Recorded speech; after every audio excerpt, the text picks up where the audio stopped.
qui n'est que Jésus-Christ, soit béni, soit magnifié. Amen. Hein? Je bénis l'Éternel pour ce moment que nous avons pu avoir pendant la modération. Je bénis le Seigneur pour les cantiques qu'il a pu faire. Je bénis le Seigneur pour la grâce qu'il nous a accordée pour que nous puissions être encore témoins de tout ce qui se passe encore sous le soleil. Amen. Hein? Amen. Tous les jours, on a l'impression se ressemblent, mais tous les jours ne se ressemblent pas. Amen. Hein? Que Dieu soit béni. Vraiment, j'ai été édifiée, j'étais contente pendant la modération. Et au jour d'aujourd'hui, le Seigneur a permis pour que nous puissions continuer justement, c'est la suite et la fin, on peut dire, de ce parcours pour à la recherche d'acquérir le secours de Dieu. Amen. Hein? Amen. Mais le Seigneur, il a voulu qu'on termine ce message par une histoire que tout le monde connaît, mais peut-être que beaucoup n'ont pas compris cette parole. Elle nous a été prêchée, on a eu à prier dessus, mais parfois, nous n'avions pas la bonne connaissance. Amen. Hein? Amen. Le thème d'aujourd'hui pour clôturer le secours de Dieu, nous allons parler de la piscine de Bethesda. Amen. Hein? Amen. Nous allons parler de cette piscine. Nous allons parler parce que quand on parle de la piscine de Bethesda, tout le monde voit le miracle qui a été accompli. Amen. Hein? Tout le monde voit la grâce, le secours de Dieu, de Jésus-Christ qui a été faite. Mais pour comprendre cette histoire, pour que nous puissions comprendre réellement que représentait la piscine de Bethesda, ça demande aussi avoir de l'intelligence. Amen. Hein? Amen. Quand on est dans le livre de 1 Corinthiens 14, le verset 14, je vais prendre le verset 14, le verset 15 et le verset 19 pour qu'on puisse comprendre. Amen. Hein? Car si je prie en langue, mon esprit est en prière, mais mon intelligence demeure stérile. Que faire donc si je prierai, que faire donc? Je prierai par l'esprit, mais je prierai aussi avec l'intelligence. Amen. Hein? Je chanterai par l'esprit, mais je chanterai aussi avec l'intelligence. Le verset 19. Mais dans l'église, j'aime mieux dire 5 paroles avec mon intelligence afin d'instruire aussi les autres que 10 000 paroles en langue. Amen. Hein? Amen. Donc, il y a 2 fois des prédications que nous pouvons avoir. Ça demande de l'intelligence pour pouvoir comprendre et ne pas faire n'importe quoi. Je vous ai montré depuis le commencement que le but de l'ennemi a toujours été de nous faire détourner de la volonté de Dieu sans qu'on s'en rende compte. Amen. Hein? Sans qu'on s'en rende compte. Donc, sa mission n'est pas de connaître la parole de Dieu et de la mettre en pratique pour que les gens soient sauvés. Sa mission est de connaître la parole de Dieu et se battre comment faire pour pouvoir détourner le peuple de Dieu. Amen. Hein? Amen. Donc, pour ce dernier jour du secours de Dieu, je ne peux pas vous dire combien de temps la prédication m'a prise au niveau des recherches, parce que ça m'a demandé beaucoup de recherches, beaucoup d'études pour essayer de comprendre c'était quoi la piscine de Bethesda. Parce que c'est vrai, on s'arrête à la fin de la bénédiction, mais il fallait comprendre au commencement c'était quoi la piscine de Bethesda. Amen. Hein? Amen. Je pense qu'on aime toujours la fin, mais on n'aime jamais connaître le début ni le milieu. On n'aime que les bonnes choses. Amen. Hein? Amen. Et dans l'église, malheureusement, vous vous souvenez, un jour, on a eu à partager, on a dit qu'il faut faire très attention. C'est pas parce qu'on est dans l'église que on t'interdit d'utiliser ton intelligence. Amen. Hein? Vous vous souvenez, on avait eu à partager sur le triangle rhétorique. Vous vous souvenez. Donc, on vous dit qu'il y avait 3 parties, ethos, pathos, logos.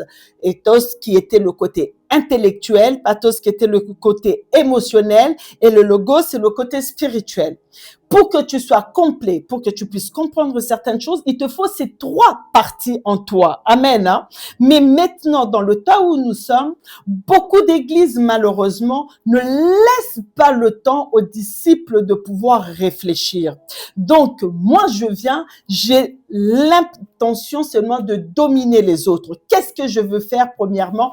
Étouffer ta partie intellectuelle, que tu ne réfléchisses pas, que tu ne te poses pas des bonnes questions, mais que tu avales tout ce qui sort de ma bouche. Amen. Hein? Ça, c'est toutes les personnes qu'on avait eu à expliquer qui avaient les intentions de pouvoir dominer sur les autres. L'Église, on dit, vous connaîtrez la vérité et la vérité vous rendra libre. Mais malheureusement, nous sommes devenus esclaves, prisonniers parfois même dans les églises sans qu'on se rende compte. Amen. Hein?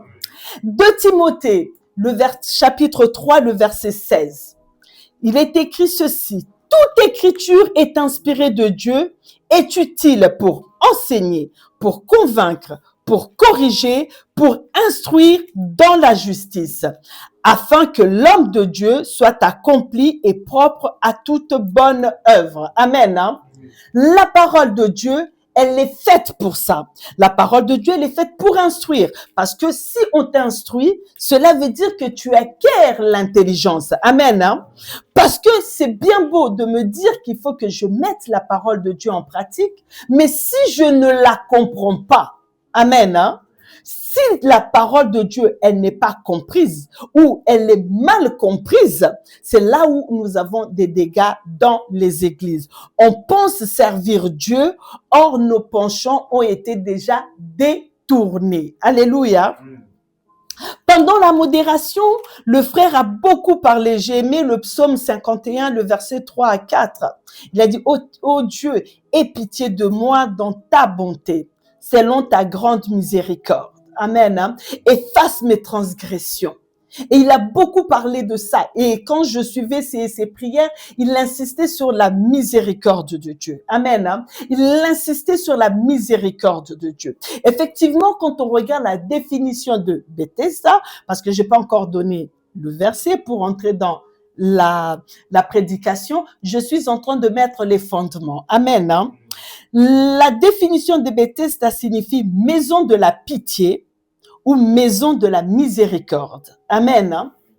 Parce que cet espace a été créé justement pour les personnes qui étaient rejetées, qui étaient malades, puissent trouver la guérison. Amen. Hein? Amen. C'est pas mauvais. C'est ce que nous recherchons tous. D'où le thème, le secours de Dieu. Mais maintenant, nous allons entrer dans la prédication. Amen. Hein? Amen. Donc, la prédication d'aujourd'hui sera le livre de Jean. Donc, je vous ai dit, ça demande de l'intelligence. Amen. Hein? Pour pouvoir comprendre, pour pouvoir mettre en pratique. Alléluia. Donc, nous serons dans le livre de Jean, le chapitre 5. Je veux pas tout lire pour ne pas embrouiller et on va prendre petit à petit et essayer de faire comprendre. Amen. Hein?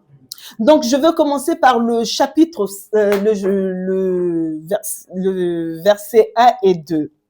Il est écrit ceci. Après cela, il y eut une fête des Juifs et Jésus monta à Jérusalem. Or, à Jérusalem, près de la porte de brebis, il y a une piscine qui s'appelle en hébreu Bethesda et qui a 5 portiques. Amen. Hein? Amen. Cette parole, quand on la lit comme ça et qu'on ne fait pas attention, on ne fait pas des recherches, on peut penser que Bethesda est dans Jérusalem. Amen. Hein? Parce que si vous vous souvenez, Jérusalem, en fait, c'est une ceinture. Vous voyez deux fois comme on est sur périphérique. Vous comprenez? C'est au milieu et tout autour, il y a des portes pour pouvoir accéder à Jérusalem. Mais en dehors de Jérusalem, on était toujours en Israël. On n'était pas dans un autre pays.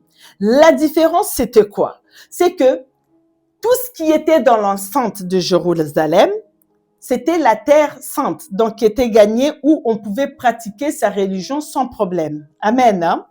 Mais quand on était en dehors de ces murs, c'était les Romains qui étaient les responsables de Jérusalem. Vous vous souvenez? C'était les Romains qui étaient là, d'où quand il y avait des problèmes pour payer des impôts, on disait rendez à César ce qui est à César et à Dieu ce qui est à Dieu. Amen. Hein? Parce que tu peux manger la monnaie que de celui qui est en train de te dominer. Vous avez compris? Donc, c'était les Romains à l'époque qui étaient en train de diriger la partie extérieure. Mais quand on était dans les murs de Jérusalem, quand on était à Jérusalem, c'était la partie de Dieu. C'est pour cela à l'époque, parce que là, on va retourner bien avant. C'est pour cela, à l'époque, quand il y avait des fêtes, quand il y avait n'importe quoi, quand il y avait, je sais pas, des cérémonies, les gens partaient dans Jérusalem. Amen. Hein? Vous vous souvenez, même quand on nous a prêché sur la dîme, il fallait aller dans Jérusalem. Parce que cette partie, c'est ce qui était sanctifié, donné à Dieu. Tout ce qui était à l'extérieur était dominé par les Romains. Amen. Hein? Alors maintenant, quand on va essayer de faire des recherches, parce que ça a son importance de savoir où était placé Bethesda. Bethesda, on nous dit c'était à côté. Donc quand tu es dans Jérusalem, il y avait à peu près 12 portes. À l'époque de Jésus, il y avait 12 portes. Parce que quand j'ai fait des recherches, apparemment, ils l'ont réduit à 8 portes. Avec les travaux, le changement et tout ça, il y a 8 portes. Mais à l'époque, il y avait 12 portes. Et moi, ce qui m'intéresse, c'est cette porte des brebis. Amen. Hein? Donc, ça veut dire que pour que tu puisses trouver Bethesda, tu vas t'orienter. C'est comme quand tu veux venir aller quelque part, tu prendras la porte la plus proche de là où tu veux aller. Quand on va aller à Château-Rouge, on prend la sortie de la porte de Clignancourt. Vous comprenez? Ça sert à rien de sortir à la porte de Maillot pour aller à Château-Rouge. Il faut rester, t'approcher de ta porte. À partir de là, tu prends ta sortie pour pouvoir t'orienter là où tu veux aller. Et la piscine de Bethesda, elle était plus proche de la porte de brebis. Donc, ça veut dire que la piscine, elle était en dehors. Ce que je suis en train de vous dire, c'est pour ça que je dis, il faut avoir de l'intelligence. Nous sommes dans une époque, nous sommes à l'ère où tu peux vérifier, faire les enquêtes. Amen. Hein? Et cette piscine, elle est d'actualité jusqu'à aujourd'hui parce que elle est d'actualité jusqu'à aujourd'hui. Et vous verrez que la piscine, elle était en dehors de Jérusalem.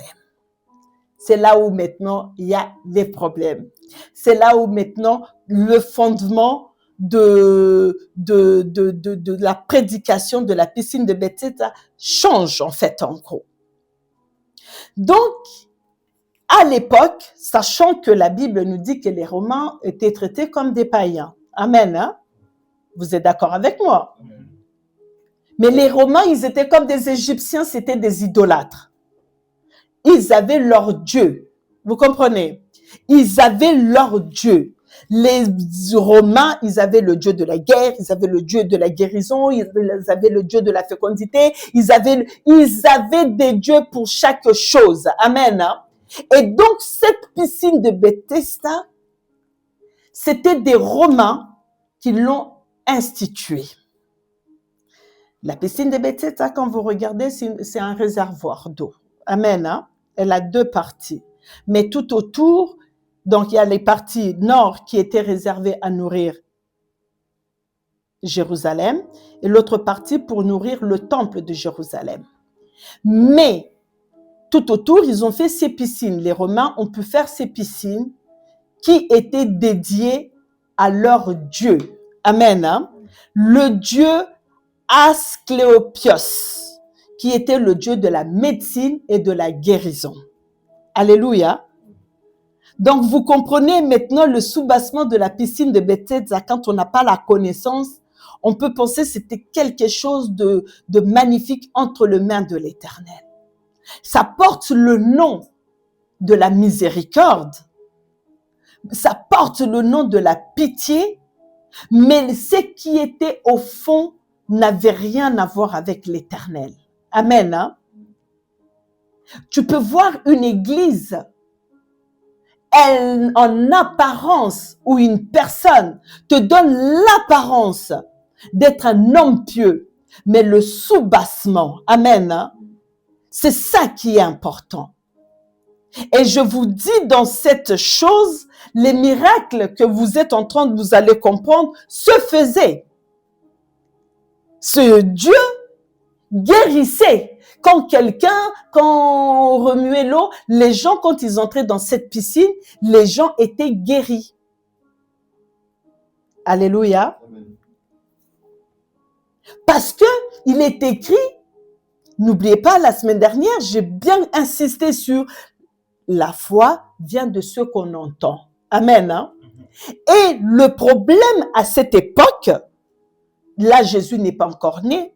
La piscine, les murailles, les portes de Jérusalem ont été construites, reconstruites, si vous vous souvenez. Il faut retourner dans le livre de Néhémie. Amen. Hein? À partir du chapitre 3, le verset 1. C'est là où vous verrez que ces portes, ça ne date pas de l'époque de Jésus, c'était bien avant l'arrivée de Jésus-Christ. Amen. Hein?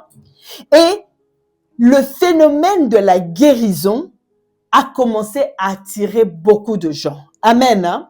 C'est pour cela que nous arrivons maintenant dans le verset 3 et 4. Il est écrit, sous ces portiques étaient couchés un grand nombre des malades, des aveugles, des boiteux et des paralytiques qui attendaient le mouvement de l'eau. Car un ange descendait de temps en temps dans la piscine et agitait l'eau, et celui qui est descendu le premier, après que l'eau avait été agitée, était guéri, quelle que fût sa maladie. Amen. Hein? Quand on le lit, on nous parle de l'ange. Amen. Hein? Beaucoup de gens pensent que non, dès qu'on nous parle de l'ange, c'est que Dieu. Je suis désolée. On nous dit que le diable se déguise en ange de lumière. Amen. Hein? Ce n'est pas parce qu'on a dit qu'il y avait un ange que automatiquement c'était l'ange de Dieu. Parce que quand c'est un ange de Dieu, on nous précise quand même que l'ange de Dieu. Amen. Hein? L'ange de l'Éternel. Mais là, on nous dit, et pour que vous puissiez comprendre que ça n'avait pas vraiment beaucoup d'impact, quand tu regardes sur l'histoire de la piscine de Bethesda, on n'en parle pas autant que ça. Amen. Hein? Donc, ça veut dire si Jésus n'était pas parti pour cet homme-là, la piscine de Bethesda, elle aurait pu être comme n'importe quel monument qui se retrouve en Israël qu'on ne connaît pas. Vous êtes d'accord? Donc, les gens commençaient à courir pour aller chercher la guérison, pour aller chercher le miracle. Les gens ne partaient pas pour chercher Dieu. Et cet ange même, il s'en foutait que tu sois converti ou pas. Le plus pour lui, il fallait juste que tu entres et sa mission, elle était finie. Et le jour où il décidera encore de venir, il reviendra. Et on ne sait pas à quelle fréquence il venait, parce qu'on nous dit de temps en temps. De temps en temps, ça signifie quoi? Une fois par semaine? Ça signifie quoi? Une fois tous les 3 mois? On ne sait pas. Amen. Hein? C'était à son bon vouloir. Et quand je m'assois, je regarde, je me dis qu'il n'y a rien de nouveau. Il n'y a rien de nouveau sur cette terre. Cette piscine représente aujourd'hui ces églises que nous voyons encore. Cette piscine représente encore justement ces choses qui attirent de nombreuses personnes. Amen. Hein? Mais des gens, malheureusement, comme ils ne sont pas à la recherche de Dieu, ils sont à la recherche des miracles, des prophéties, des révélations, de toutes ces choses, ils accourent, ils y vont, ils entrent. Le plus important, c'est que je puisse trouver ma solution. Amen. Hein? On ne cherche plus Dieu. On cherche les miracles. Quitte à se détourner de la parole de Dieu, quitte à offenser Dieu. Amen. Hein? Et toutes ces personnes, la foule, mais c'est ce que nous voyons aujourd'hui. Là où on va s'asseoir que, mais non, pourquoi tu vas, oh non, non, non, il n'y a que des miracles. Non, mais cet homme, quand j'y vais, il prophétise. Depuis qu'on a commencé à prophétiser pour toi, c'est là où on voit la différence avec Dieu. Amen. Hein? Rien ne change dans ta vie, mais tu veux que des professions. Tu veux que des prophéties. Tu veux que des prophéties, que des prophéties. Les miracles n'est pas synonyme de la présence de Dieu. Je suis désolée. Ce n'est pas parce qu'il y a des miracles que cela signifie que Dieu y est. Dans la piscine de Bethesda, je suis désolée, Dieu n'y était pas. Amen. Hein? C'était des Romains. Ils ont voulu élever leur Dieu. Et ils ont créé ces piscines pour pouvoir attirer un grand nombre. Bien-aimé, il faut avoir le discernement. Même là où tu vas prier. Même la personne qui t'apporte l'évangile. Essaie de savoir quel est l'esprit qui l'anime. Amen. Hein? Ce n'est pas parce que je crie Jésus, Jésus, que réellement Jésus est en moi.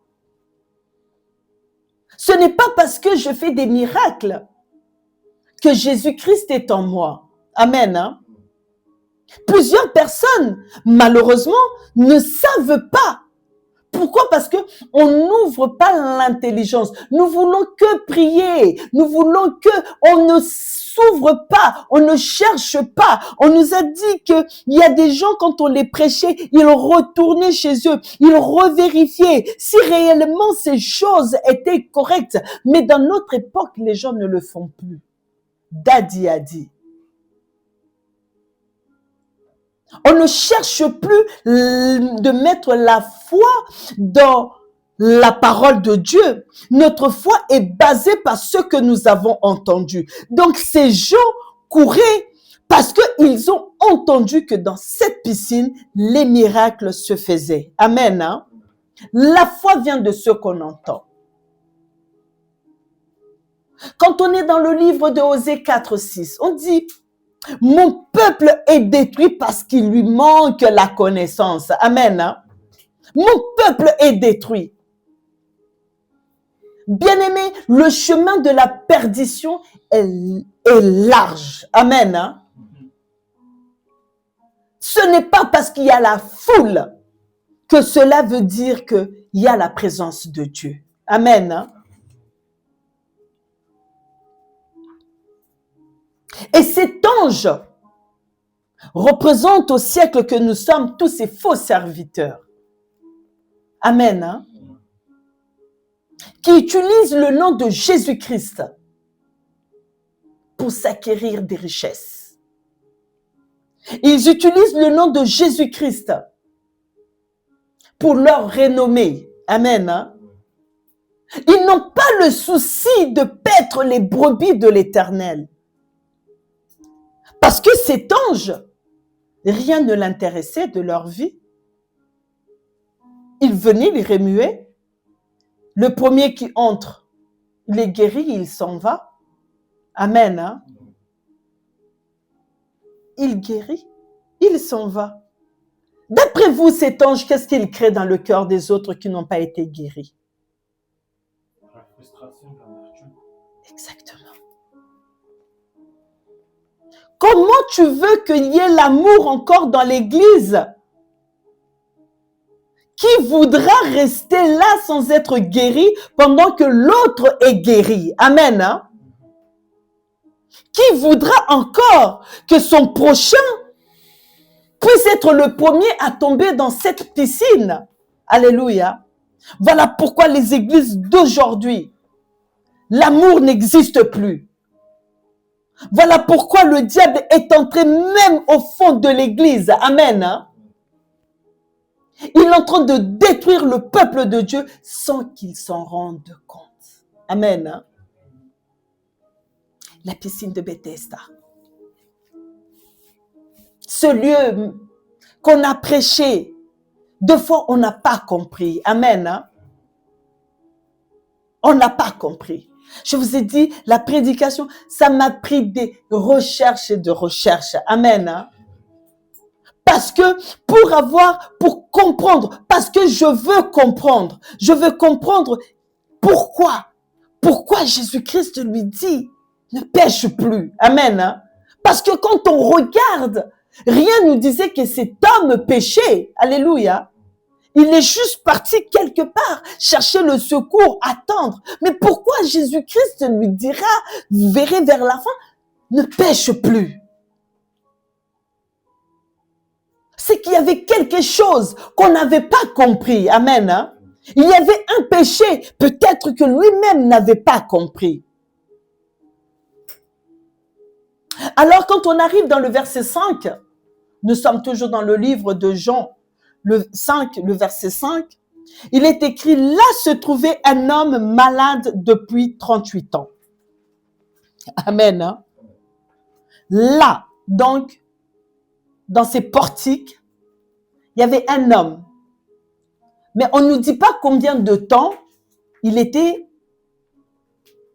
dans ces portiques, donc dans cette piscine.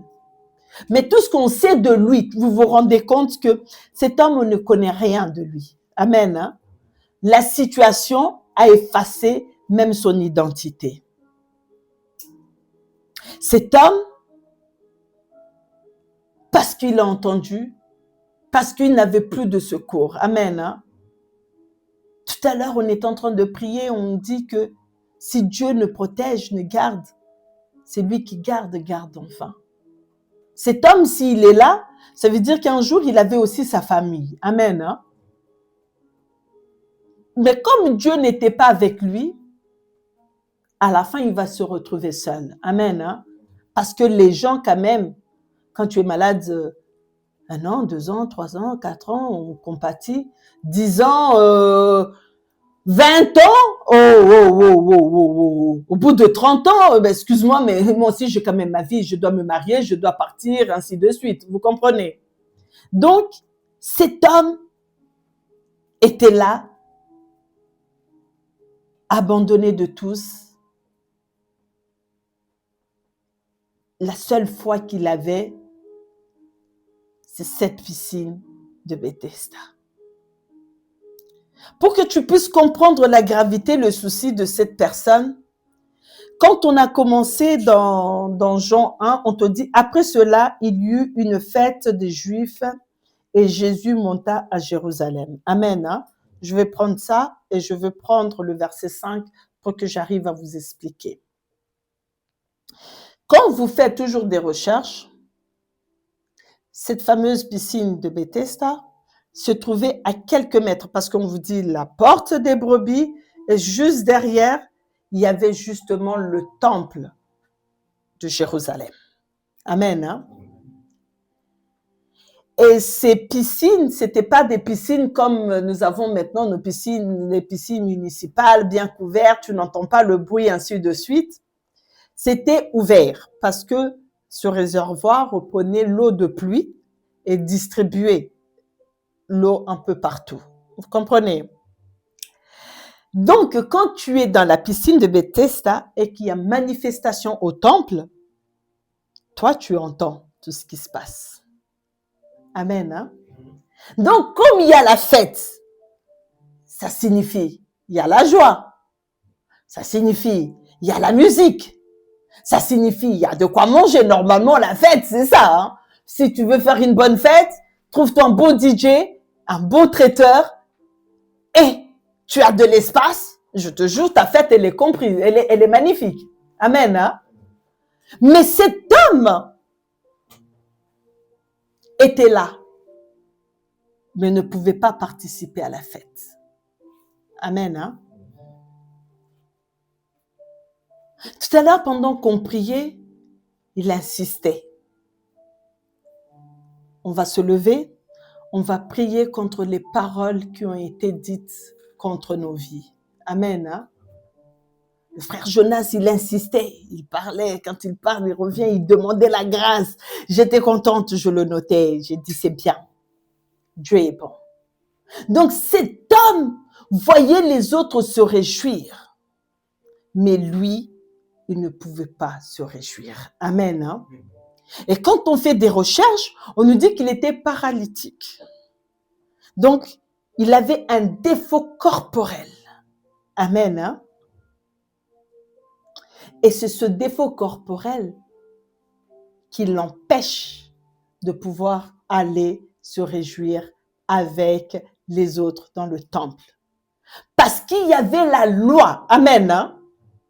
La loi, c'est dans Lévitique 21, le verset 16 à 24. Mais moi, ce qui m'intéresse, je prends juste le verset 18. Il est écrit, tout homme qui aura un défaut corporel ne pourra s'approcher. Un homme aveugle, boiteux, ayant le nez commu ou membre allongé. Amen. Hein? Tant que tu avais un défaut corporel, tu ne pouvais pas te réjouir. Amen. Hein?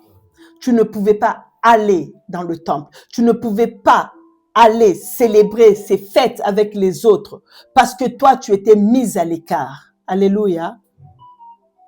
Cet homme de 38 ans représente nos vies. Amen. Hein? Quand Christ n'était pas là. Il y a des personnes, ils se disent, mais non, je ne suis pas paralysé, moi j'arrive à marcher, je ne suis pas paralytique. Mais bien aimé, dans le monde spirituel, il y a une loi qui a été érigée contre ta vie.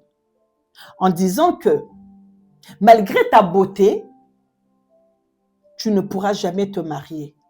Tu entendras les autres se marier, tu entendras, peut-être on t'invitera, mais toi, le bonheur du mariage, tu ne le vivras pas. Amen. Hein? Il y a des personnes, on a dit, toutes les femmes de ma famille ne pourront jamais porter des enfants. Même si tu échappes à l'esprit de célibataire, mais quand tu te maries, tu ne pourras jamais avoir des enfants. Toi, tu entendras les bébés crier et se réjouir ailleurs. Amen. Hein? Mais toi, tu n'auras pas le droit d'enfanter. Parce que la loi qui a été dite contre ta vie te paralyse. Amen. Hein? Il y a des personnes, on leur est privé de paix. Toi, la paix, tu la verras chez les autres. Mais toi, tu ne la vivras pas. Amen. Hein? Parce qu'il y a quelque chose, parce qu'il y a une parole de malédiction qui a été déjà déposée dans ta vie. Amen. Hein? Il y a des personnes, malheureusement, sont comme cet homme. Tu t'assois et tu attends que le temps passe. Amen. Hein? Tu attends que le temps passe. Amen. Hein? Tu es là, tu attends que le temps passe. Alléluia. Le progrès, tu ne le connaîtras pas. Alléluia. Le progrès, tu ne le connaîtras pas, quelle que soit ton intelligence. Le progrès, tu ne le connaîtras pas. Pas toi, tu es comme cette ânesse qui est attachée à l'arbre. Amen. Hein? Tu es limité. Alléluia. Tu es limité. Tu ne pourras pas accéder. Tu verras tes amis progresser, réussir. Mais toi, tu n'y arriveras pas. Alléluia. Donc, vous voyez que cet homme de 38 ans, malade, peut représenter n'importe qui au milieu de nous. Alléluia. Donc, c'est pour cela beaucoup de ces personnes étaient désespérées parce que ils cherchent par tout le moyen une solution pour pouvoir être comme tout le monde. Amen. Hein? Mais malheureusement, dans le désespoir, on finit par tomber dans les mauvaises mains. Amen. Hein?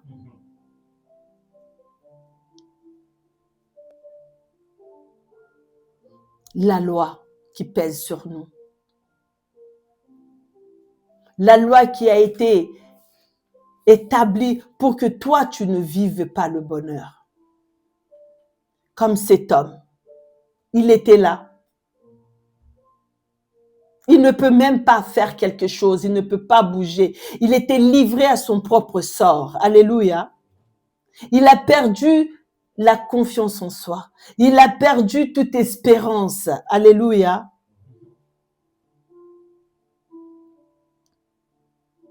Cet homme de 38 ans de maladie.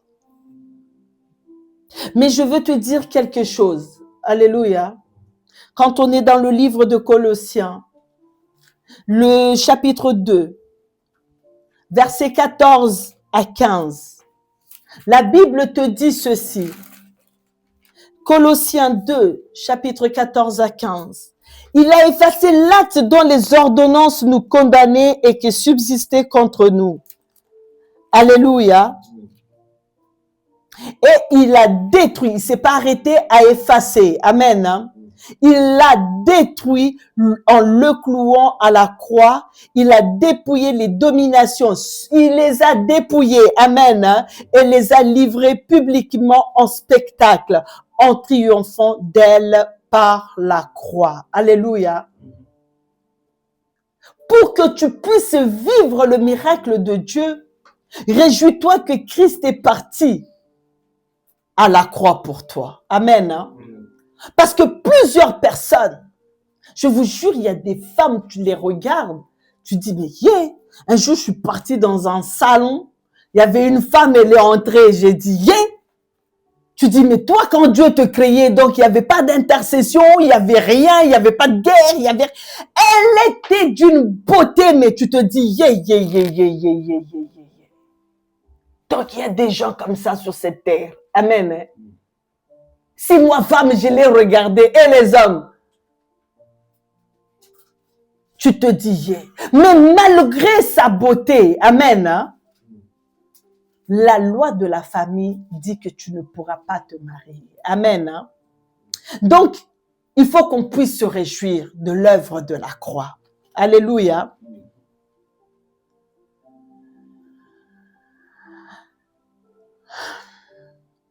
Parfois aussi,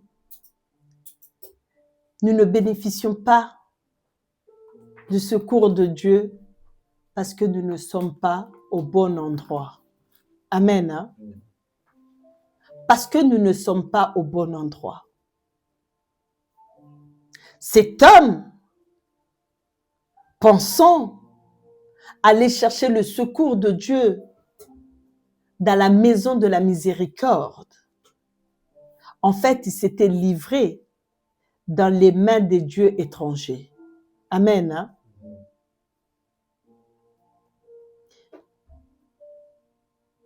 Des fois, tu te dis, tu as la grâce de Dieu, mais tu es parti louer une maison, mais tu ne sais pas qu'est-ce que le propriétaire a sémé dans cette parcelle. Amen. Hein? Parfois, c'est l'entourage. Alléluia. Et je veux vous dire, je vais choquer encore. Comme dit chez nous, mingi, mingi. Là où le diable, il est bien assis en sécurité, c'est surtout dans les églises. Amen. Hein? C'est surtout dans les églises où justement cette parole a pris son sens. C'est pour cela qu'il y a des églises partout. Le diable, il s'est installé en toute sécurité. Amen. Hein? Ils embellissent l'extérieur, mais le sous-sol, c'est quelqu'un d'autre. C'est un Dieu étranger qui est en train de diriger. Amen. Hein? Quand on est dans le livre de Genèse, l'Éternel dit à Abraham, va-t'en de ton pays, de ta patrie et de la maison de ton père, dans le pays que je te montrerai. Amen. Hein? Parfois, il faut savoir quitter. Quand tu es avec des personnes, tu vois que tu n'évolues pas. Il faut savoir quitter. Tu es dans une église, tu n'évolues pas. Amen. Hein? Il faut savoir quitter. Il faut savoir quitter. Alléluia. Amen. Mais deux fois, on s'entête. Vous savez pourquoi deux fois on s'entête? Regardez cet homme. Il avait tout perdu. Il n'avait plus rien. Il va aller où? Il y a déjà, cette église, ça fait tellement longtemps qu'on est là. On n'a pas le choix, que Dieu seul sait. Hein? Mais Dieu te dit que ce n'est pas un bon endroit. Amen. Hein? Bien-aimé, ton salut a plus d'importance que la connaissance que nous avons. Ta paix a plus de valeur. Ta joie, ta destinée. Amen. Hein? Tu ne vas pas venir, tu t'assois, tu n'évolues pas, tu ne fais rien. Tu es là comme ça. Tu vois les autres évoluer, toi tu n'évolues pas. Tu te dis, ah, je n'ai pas le choix, je reste seulement. Tu seras comme cet homme. Tu es là, tu traînes avec la maladie. Amen. Hein? La piscine de Bethesda. Tu t'accroches. Tu t'accroches. Pour que Abraham puisse être béni, il aurait fallu qu'il quitte, qu'il abandonne. Amen. Hein? Qu'il fasse confiance à l'Éternel. C'est pour cela, quand on a commencé ce message, on a parlé de la confiance, on a parlé de la foi. Amen. Hein? On a parlé de délaisser. Il y a certaines choses qu'il faut délaisser. Alléluia. Pour qu'on puisse vivre la grâce de Dieu. Alléluia. Le verset 6, il est écrit, on est toujours dans Jean, Jésus l'ayant vu coucher et sachant qu'il était malade depuis longtemps, lui dit, veux-tu être guéri? Amen. Hein?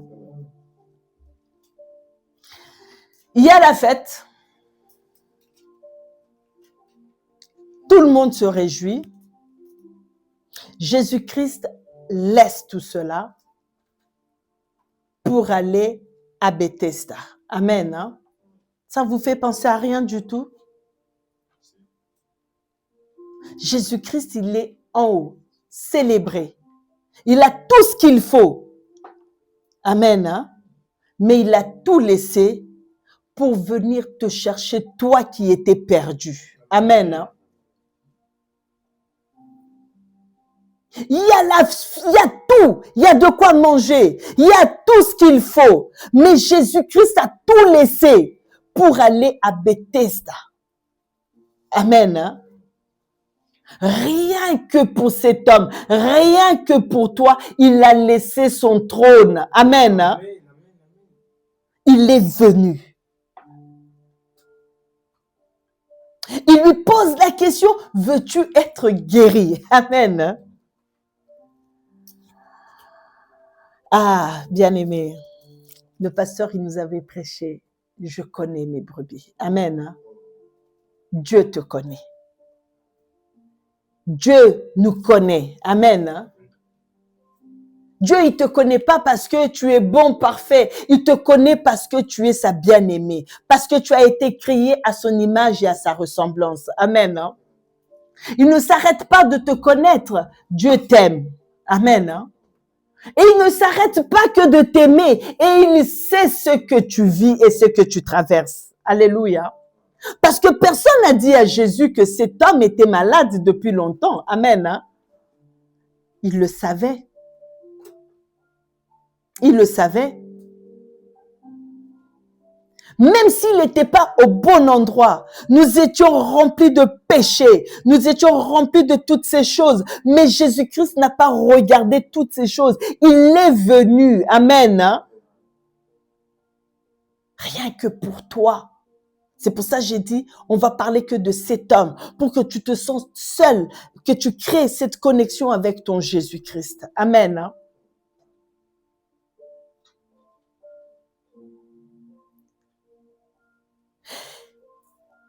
Je prends cette histoire, la question de Jésus-Christ,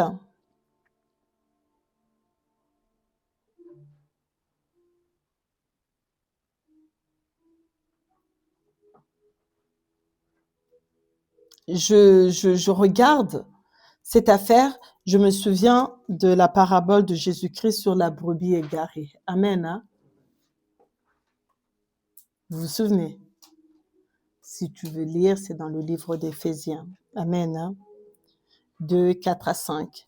Mais Dieu est riche en compassion à cause du grand amour dont il nous a aimés. Nous qui étions morts en raison de nos fautes, il nous a rendus à la vie avec Christ. C'est par la grâce que vous êtes sauvés. Amen. Hein? L'histoire de la brebis égarée, vous la connaissez, la parabole, il expliquait que toi, tu as 100 brebis. Amen. Hein? Il y en a une qui s'égare. Tu laisseras les 99. Amen. Hein?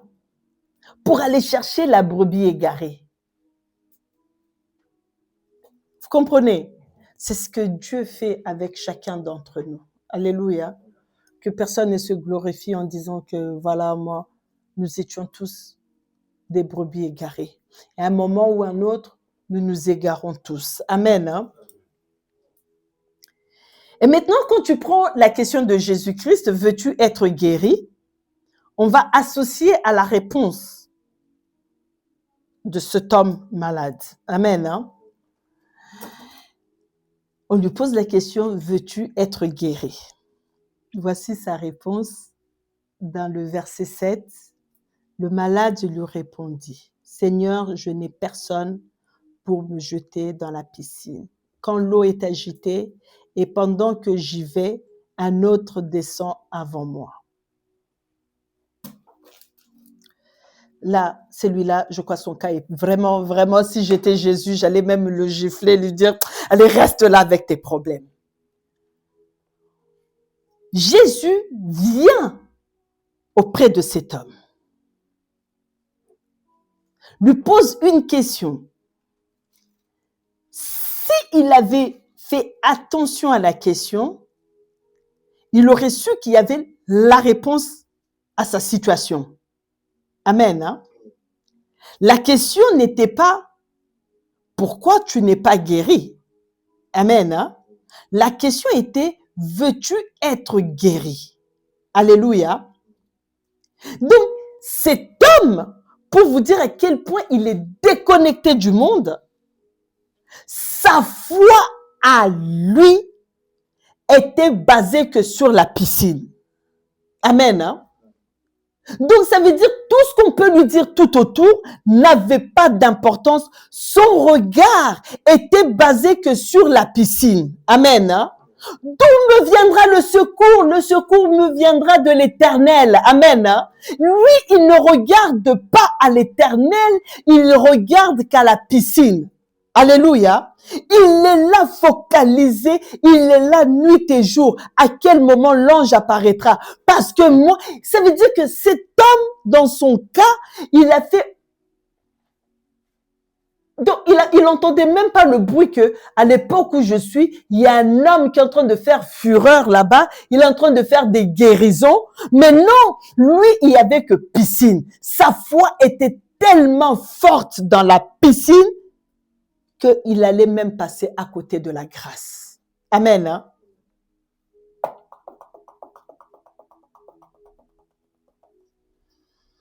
C'est pour cela que la Bible nous dit, ce qu'on entend vient de la parole de Dieu. Amen. Hein? C'est pour cela. Parce que s'il avait fait attention, il aurait su entendre qu'on lui disait, veux-tu être guéri? Et Jésus avait l'habitude de poser ces genres de questions avant d'accomplir un miracle. Hein. Il n'y avait pas que lui. Est-ce que vous vous souvenez de cet aveugle? Amen. Hein? Amen. Il est aveugle. Il entend du bruit, lui. Il pose la question, que se passe-t-il? On lui dit, c'est Jésus qui passe. Amen. Hein? On lui dit, c'est Jésus qui passe. Il n'a pas attendu que Jésus vienne à lui. Amen. Hein? Il a commencé à crier. Parce que lui, il avait la connaissance que Jésus-Christ faisait des miracles. Mais cet homme n'avait pas la connaissance. Amen. Hein?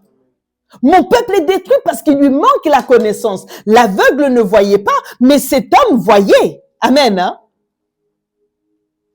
Cet homme voyait.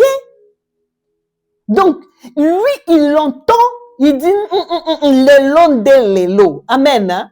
Jésus, toi aussi, tu vas t'arrêter. Il crie, Fils de David, aie pitié de moi. Amen.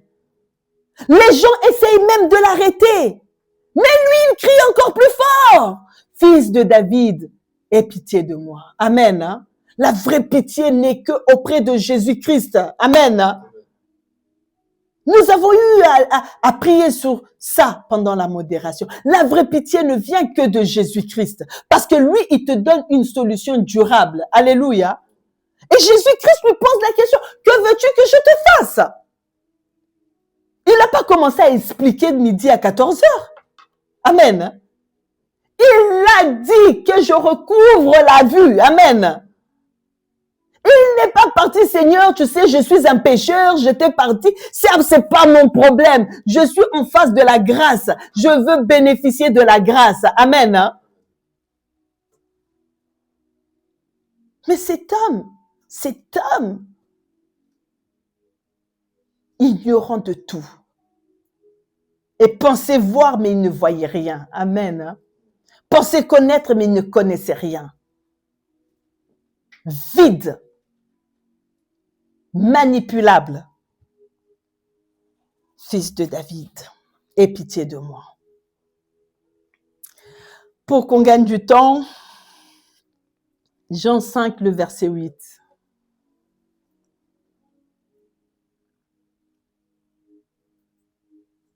Lève-toi, lui dit Jésus, prends ton lit et marche. Amen. C'est pour cela que je vous ai dit, bien-aimés, pour que Dieu nous bénisse, des fois, il ne faut pas qu'il nous regarde seulement tel que nous sommes. Amen. Hein? Quand on est dans le livre de Psaume, le chapitre 130, le verset 3, il est écrit « Si tu gardais le souvenir des iniquités éternelles, Seigneur, qui pourrait subsister. » Amen. Hein? Parce que si Dieu regardait seulement à la réponse de cet homme, il n'était pas digne d'être sauvé. Il n'était pas digne. Il n'était pas digne parce que tout ce qu'il disait, il n'avait pas la foi. Il n'avait pas la connaissance sur la parole de Dieu. Il n'avait rien. Amen. Hein? Il était là. Il était là. Il était là, tout seul. Avec son fardeau. Heureusement que Christ était venu à nous. Amen. Hein? Heureusement que Christ avait laissé son trône pour venir nous chercher là où on était, dans la piscine de Bethesda. Bien-aimés, quand on regarde cette histoire, on comprend que le secours de Dieu n'est que la grâce que Dieu nous accorde. Amen. Hein? Cette faveur imméritée. Alléluia. Parce que si Dieu nous regardait tel qu'on était, on ne pourrait même pas être là pour parler de Dieu. À chaque instant, quand tu prieras pour demander le secours de Dieu, n'oublie pas de lui rappeler que je ne le mérite pas. Amen. Hein? Mais que ta miséricorde puisse être sur ma vie. Amen. Hein? Que ta grâce ne me quitte pas. Alléluia. Que tu puisses avoir pitié de ma vie. Même quand je tombe, toi seul, tu as la capacité de me relever. Alléluia. Dieu t'a aimé de là où tu étais. Amen. Hein? De Bethesda, il t'a aimé pour te ramener dans le temple. Alléluia. Il t'a aimé pour te restaurer. Alléluia. Mais tout ce qu'il te demande, ne pêche plus. Quand on est dans le verset 14, depuis Jésus le trouva dans le temple et lui dit, voici, tu as été guéri, ne pêche plus. Amen. Hein? De peur qu'il ne t'arrive quelque chose de pire. Alléluia. Cette phrase, va, ne pêche plus, c'était pas la première fois que Dieu le faisait. Amen. Hein? Le péché te prive le secours de Dieu et la grâce de Dieu. Amen. Hein? J'espère que cette parole prendra place dans le cœur de tout un chacun. Amen. Hein? que quand tu marches, tu te souviendras que le secours de Dieu n'est que la grâce, la faveur imméritée. Tu ne le mérites pas.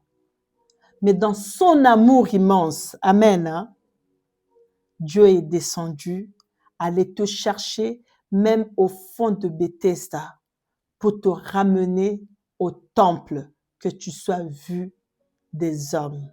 Amen. Hein? Que Dieu vous bénisse. Et pour terminer, j'aimerais bien pour sceller cette parole que le pasteur vienne prier. Amen. Hein? Qu'il prie pour cette parole, qu'il prie pour même les gens qui sont hors la salle quand ils regarderont, que la grâce de Dieu puisse être sur chacun d'entre eux. Soyez bénis au nom de Jésus-Christ. Laisse le pasteur va prier.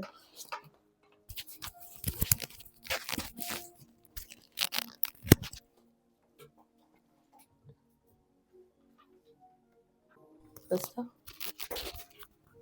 je te laisse la place.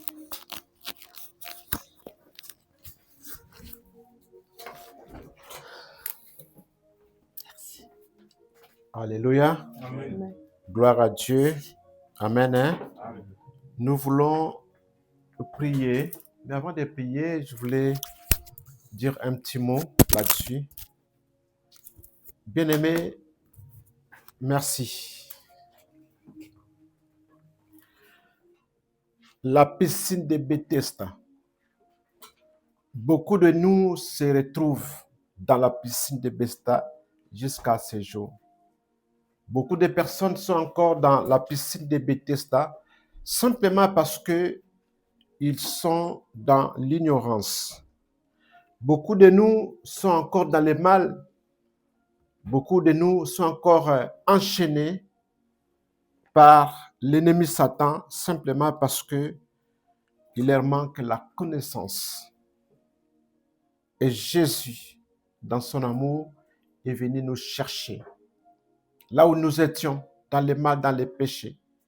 Jésus est venu nous chercher là où nous étions dans l'endurcissement des cœurs, dans l'incrédulité.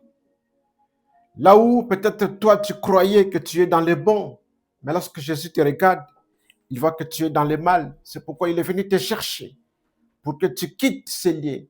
Comme il a parlé à Abraham, quitte ton pays, quitte ta patrie, quitte, pour que moi l'Éternel, je puisse te bénir. Abraham a écouté et il a quitté.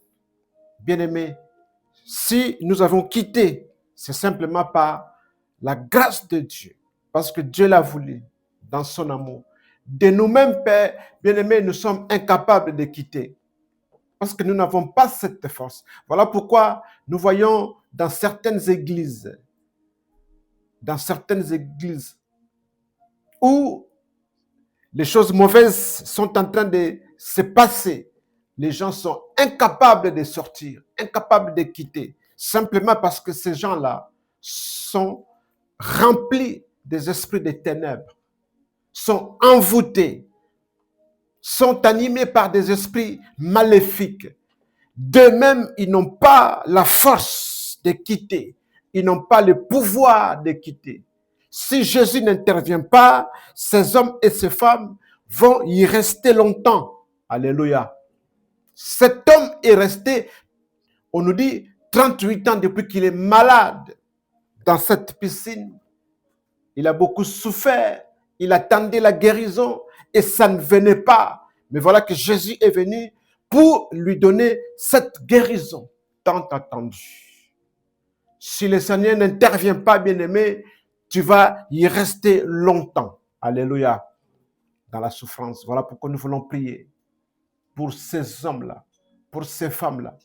Bien-aimés, la mission de la communauté de prière en Jésus-Christ est simple. Dieu a parlé à Moïse. Il lui a dit, va, parle à Pharaon. Tu lui diras, laisse aller mon peuple afin qu'il me serve. Ces hommes et ces femmes qui sont dans ces églises, entre guillemets, ne sont pas en train de servir Dieu. Et Dieu a besoin d'eux. de ces hommes-là, de ces femmes-là. Que ces hommes et ces femmes-là deviennent réellement libres pour être au service de Dieu. Alléluia. Voilà comment nous allons prier. Nous allons prier pour que Dieu, par sa main toute puissante, le Dieu des miracles, le Dieu des grâces, qu'il parle comme il vient de parler maintenant, afin de toucher ces hommes et ces femmes, et que la force de l'Esprit, le Saint-Esprit puisse les atteindre, afin qu'ils quittent ce lieu, qu'ils quittent ce lieu là où ils se trouvent. C'est ça ma prière de cet instant. Père Dieu de gloire, je te recommande ces âmes. Ces âmes sont pour toi. Ces âmes qui sont enchaînées dans les églises, dans des maisons, dans des familles. Ces âmes qui sont dans des endroits supposés être le lieu de la miséricorde, le lieu de grâce. Mais en réalité, ces hommes et ces femmes sont devenus des proies des hommes de ce monde, entre guillemets des serviteurs de Dieu. Père Dieu de gloire, ma prière de ce matin est que tu parles encore comme tu as parlé à Moïse, d'aller parler à Pharaon. Merci parce que tu viens de nous parler encore par cette prédication. Merci par cette prière. Nous sommes encore de parler à ces âmes-là, que ces âmes-là soient libérées. Au nom de Jésus-Christ de Nazareth, nous sommes en train de parler à ces esprits méchants. Oui, qu'ils libèrent les âmes de Dieu. Laisse que les âmes de Dieu soient libérées par la puissance de la prière, par la puissance du nom de Jésus-Christ de Nazareth. Là où tu entends le nom de Jésus, là où tu entends la voix du Seigneur qui te parle, bien-aimé, que tu sois éclairé, que la lumière de l'Éternel entre en toi et que tu sois éclairé, et que la parole de la connaissance entre en toi et que tu sois éclairé, afin que tu sois libre réellement. Comme la Bible nous dit, si le Fils vous a franchi, vous devenez réellement libre. Beaucoup ne sont pas encore affranchis. Ils sont dans les églises, entre guillemets, de Dieu, mais ils ne sont pas encore affranchis parce qu'ils sont aveuglés par les puissances des ténèbres de ceux-là qui sont censés les guider. Père, libère ton peuple. Ce peuple t'appartient, mon Dieu, mon roi. Voilà pourquoi nous te prions, afin que ce peuple soit libéré de partout à travers le monde. Dans les églises, entre guillemets, de Dieu, Jésus va visiter ces hommes et ces femmes-là qui sont dans des prisons sataniques. Libère-les, mon Dieu, afin que ces hommes et ces femmes viennent te servir en ton nom, Jésus-Christ de Nazareth. Ainsi nous prions et nous disons Amen.